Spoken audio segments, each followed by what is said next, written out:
গেছি নাকি আমরা আবার ভূতের মতো উল্টো পায়ে পেছনের দিকে হাঁটতে চলেছি? এই প্রশ্নগুলো তো আমাদের মনে থাকেই যখন আমরা দেখতে পাই যে যে দলগুলো আসলে অভ্যুত্থানের পক্ষে সকলে একসঙ্গে লড়েছেন তাদের মধ্যেই রাজনৈতিক বিভেদ, তারাই একে অপরকে মারছেন রাস্তায় ফেলে, এবং রাজনৈতিক বিভেদ থাকবেই, কিন্তু তারপরেও তো আমরা চেয়েছিলাম যে বাংলাদেশের স্বার্থে আসলে সকলেই একটা স্থিতিশীল পরিস্থিতির দিকে এগিয়ে যাবেন। সেখানে আমরা কতদূর এগোচ্ছি নাকি পিছুচ্ছি, এই সকল বিষয় নিয়ে কথা বলতে চাই আজকে। আমাদের সঙ্গে অতিথি হিসেবে উপস্থিত রয়েছেন বাংলাদেশ সুপ্রিম কোর্টের সিনিয়র আইনজীবী এবং বাংলাদেশ জামায়াতে ইসলামীর কেন্দ্রীয় কর্ম পরিষদের সদস্য অ্যাডভোকেট শিশির মনির। আসসালামু আলাইকুম, স্বাগতম আপনাকে। ধন্যবাদ। কেমন আছেন? সরাসরি প্রশ্নে চলে যাই। জি, বলেন যে বিএনপি সরকার কেমন দেশ চালাচ্ছে? আসলে মাত্র 2 মাস পার হলো, তো কনক্লুসিভ কিছু বলাটা ঠিক হবে না, কিন্তু আমি দুটো সিমটম দেখতে পাই। একটা সিমটম অ্যাকসেপ্টেবল আর একটা সিমটম নট অ্যাকসেপ্টেবল, আনঅ্যাকসেপ্টেবল। পজিটিভটা আগে বলি যে অ্যাকসেপ্টেবল সিমটম কোনটা।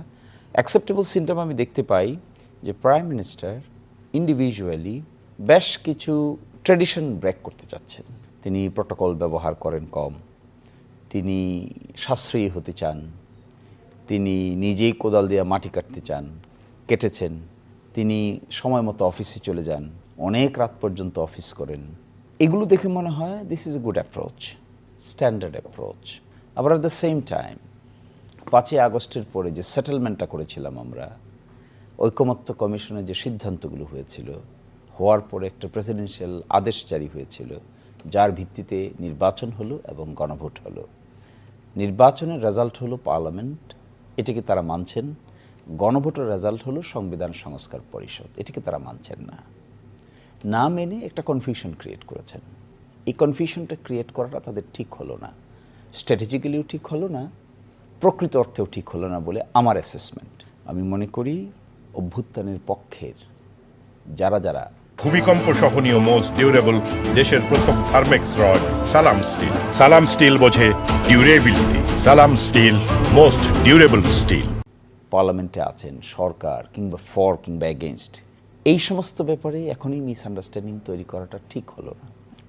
বিরোধী দল হিসেবে জামায়াতে ইসলামীর যে জোট, তারা কেমন করছেন, মানে আপনাদের দল কেমন করছে? এটাও একই উত্তর হবে, too early to say. But আমি যেটা দেখছি, এখানেও কি দুইটা অ্যাপ্রোচই আছে নাকি একটা অ্যাপ্রোচ? বিরোধী দল থেকে যারা সংসদে গিয়েছেন, সরকারের মধ্যে অনেকে আছেন ফর দ্য ফার্স্ট টাইম এবার সংসদে গিয়েছেন। সংসদীয় রীতিনীতি, সংসদীয় কালচার, সংসদীয় প্রথা, এগুলোকে আয়ত্ত করতে একটু সময় লাগে।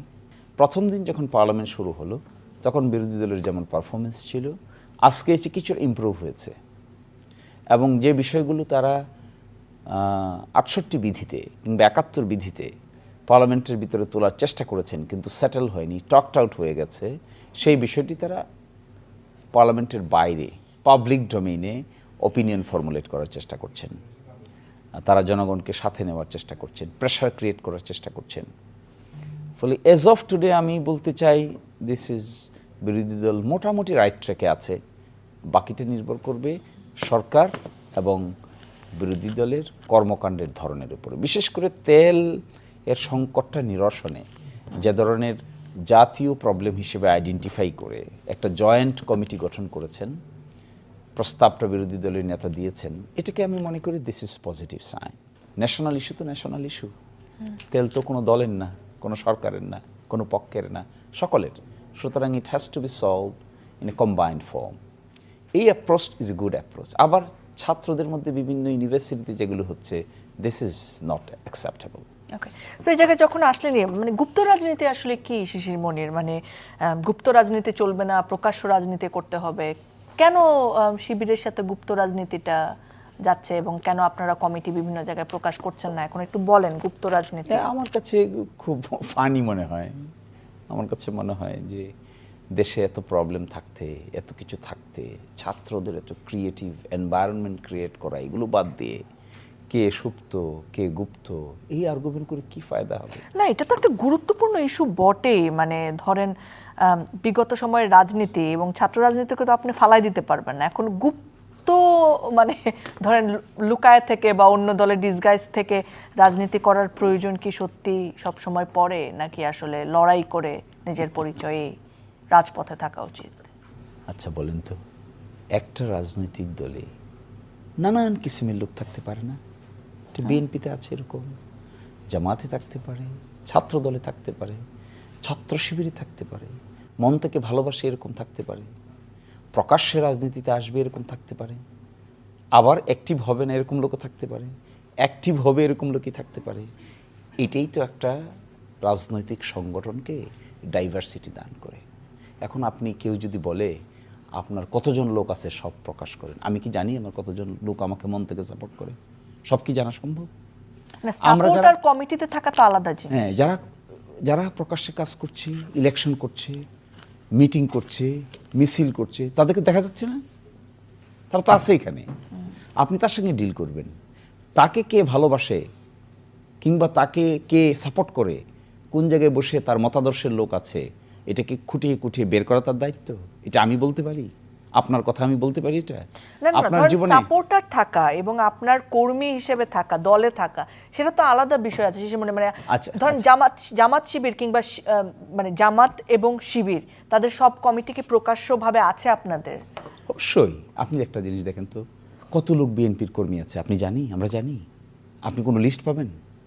হ্যাঁ, ওদের কাছে লিস্ট আছে। কোথায় লিস্ট? আপনি দেখেন তো, বিএনপির কেন্দ্রীয় এটা দেখেন না? আমরা তো, আমাদের মজলিসে শোরা আছে, আমাদের এক্সিকিউটিভ কমিটি আছে, আমাদের কেন্দ্রীয় অর্গানাইজেশন আছে, সব তো আমাদের ওয়েবসাইটে পাবেন।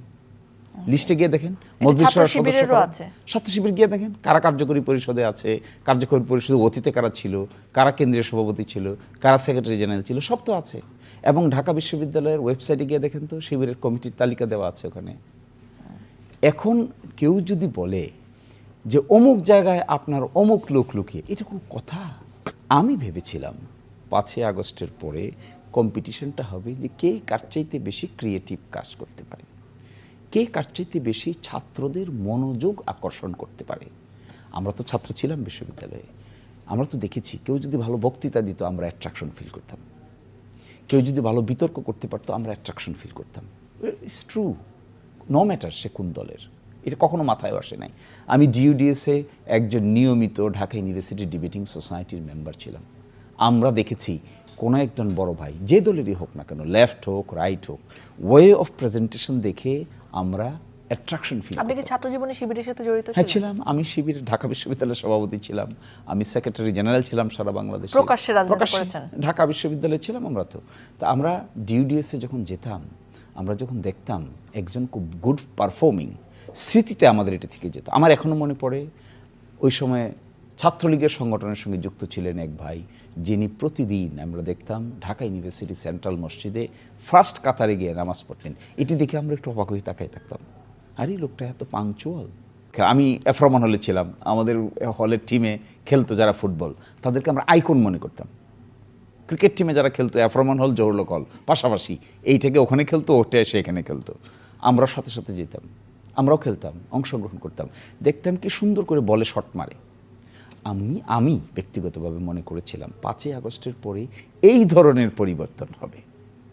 3টা 4টা 5টা ফোন ব্যবহার করে আশেপাশে 10 জন 20 জন নিয়ে হেঁটে গিয়ে মনে হচ্ছে যেন একটা ভিন্ন গ্রহ থেকে একজন এসে রাজনৈতিক ছাত্র সংগঠনের নেতা। এটা না তো, ইট শুড নট বি। এই সমস্ত আর্গুমেন্ট ইজ নট অ্যাকসেপ্টেবল। এবং সংসদে বলেছেন এনি ভাই এমপি, তিনি বলেছেন যে এই ধরনের ছাত্র রাজনীতি আর বাংলাদেশের মানুষ পছন্দ করে না, করবে না। অনলাইনে কমেন্টগুলো দেখলে এত বিরক্তিকর মনে হয়, আমার নিজেরই বিরক্তিকর মনে হয়। তো কেমন কথা, একজন মানুষকে থ্রেট দিয়েছে, এটা সত্যি না মিথ্যা ল এনফোর্সমেন্ট এজেন্সি ঠিক দেখবে, অসুবিধা নাই। এই দায়িত্ব তো কোনো ছাত্র সংগঠনের নেওয়ার দরকার নেই, আমারও নেওয়ার দরকার নেই, আপনারও তো নেওয়ার দরকার নেই, কারোই নেওয়ার দরকার নেই। যদি তার থ্রেট হয়ে থাকে অ্যাকর্ডিং টু ল ব্যবস্থা হবে, থ্রেট না হয়ে থাকলে তাকে অ্যাডমনিশ করা হবে, শেষ তো। এর বাইরে কি এখানে? এখন আমি